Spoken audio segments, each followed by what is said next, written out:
मेरा नाम डॉक्टर सत्यप्रकाश है। मैं प्रोफेसर एंड हेड सब्जी विज्ञान उद्यान महाविद्यालय सरदार वल्लभ भाई पटेल कृषि विश्वविद्यालय मेरठ में हूँ। अभी जो प्रश्न किया कि किसान भाइयों को डीएपी या एनपीके में से कौन सी खाद प्रयोग करनी चाहिए, ये बहुत अच्छा प्रश्न है। अधिकतर जो किसान भाई फसल उत्पादन करते हैं उसमें जो गुणवत्ता की बात आ रही, पहले इस बात पे जोर था कि हमारा उत्पादन कैसे ज्यादा बढ़ाया जाए, लेकिन आज के परिवेश में हमें गुणवत्ता पे जोर दिया जा रहा। तो अधिकतर किसान भाई, हम फील्ड में भी रहे हैं, जब बात करते हैं तो किसान भाई डीएपी को ही खाद मानते हैं।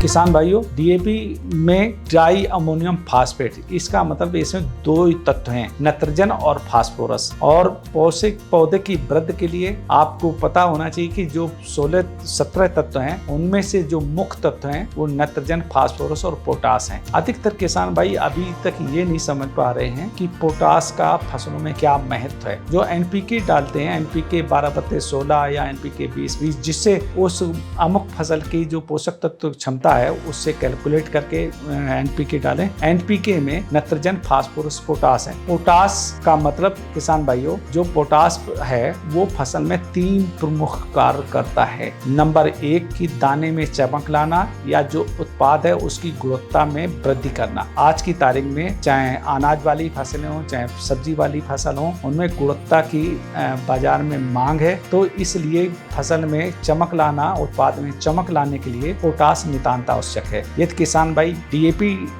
से बुआई करते हैं, फास्फोरस पोटास अलग से नहीं डालते, तो पोटास की प्रतिपूर्ति नहीं होती है। दूसरा, जब हम पोटास डालते हैं एक तो गुणवत्ता में चमक आती है, क्वालिटी अच्छी होती है। दूसरी बात, ये जहां हम पोटास डालते हैं फसलों में रोग प्रतिरोधक क्षमता बढ़ती है कि यदि हमने पोटास जिस फसल में डाली है उसमें बीमारियों का प्रकोप कम होगा इन तुलना में, इन कंपैरिजन टू जिसमें डीएपी से बुआई की है। पोटास का काम फसल में रोग प्रतिरोधी क्षमता पैदा करना, अर्थात पौधे के विकास में प्रतिरोधी क्षमता होने की वजह से उस जिसमें एनपीके डाला उसमें रोग और बीमारियां कम लगते हैं। तीसरी प्रमुख बात जो अधिकतर किसान भाई नहीं जानते कि जो अधिकतर किसान भाई फसल, चाहे रबी की फसल हो, चाहे जायद की फसल हो, चाहे खरीफ की फसल हो, एक ना एक समय पानी का झटका जरूर लगता है, चाहे ट्यूबवेल खराब हो जाए या नियमित वर्षा ना हो, तो पोटास जिस खेत में डाली है उसमें सूखा बर्दाश्त करने की क्षमता आती है। किसी कारणवश आप समय से पानी नहीं दे पाए, यदि आपने पोटास डाली है तो उस खेत में उत्पादन कम प्रभावित होगा इन कंपैरिजन टू जिसमें डीएपी अकेले डाली है। तो मेरे सुझाव से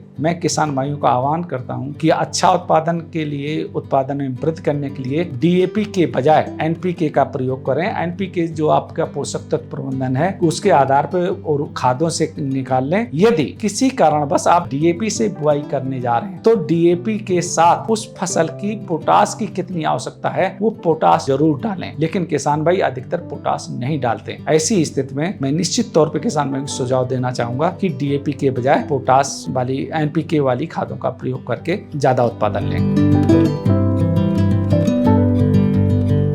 डीएपी काफी महंगी है, इसमें फास्फोरस है, लेकिन यदि अभी बात हो रही कि डीएपी और एनपीके में महंगा कब है, यदि किसान भाई डीएपी, जैसा अभी हमने बताया कि डीएपी में केवल नाइट्रोजन और फास्फोरस है, पोटास नहीं है, यदि आप पोटास को इसमें मिलाएंगे तो डीएपी से जो फसलें बोने जा रहे हैं वो महंगी पड़ेंगी इन कंपैरिजन टू, या तुलना में जो यदि आप एनपीके से फसल बुआई कर रहे हैं तो उसमें एनपीके तीनों हैं और उससे जो आपकी फसल विशेष की जो आवश्यकता है उससे बुआई करेंगे तो डीएपी के साथ बुआई करने पे महंगी और एनपीके के साथ सस्ती पड़ेगी। एनपीके से बुआई करें। यदि केवल भाई किसान भाई जानकारी के अभाव में केवल डीएपी से बुआई करते हैं और एनपीके, तो आपको लगेगा कि उसमें एनपीके महंगा, लेकिन उसमें पोटास नहीं है। पोटास फसल के लिए, गुणवत्ता के लिए, रोग प्रतिरोधी क्षमता के लिए या सिंचाई की जो बीच में झटका लगेगा उसके लिए पोटास महत्वपूर्ण है। यदि पोटास सहित आप डालेंगे तो डीएपी और पोटास महंगा पड़ेगा और एनपीके सस्ता पड़ेगा। इस तरह से किसान भाइयों को खादों का चयन करना चाहिए। धन्यवाद।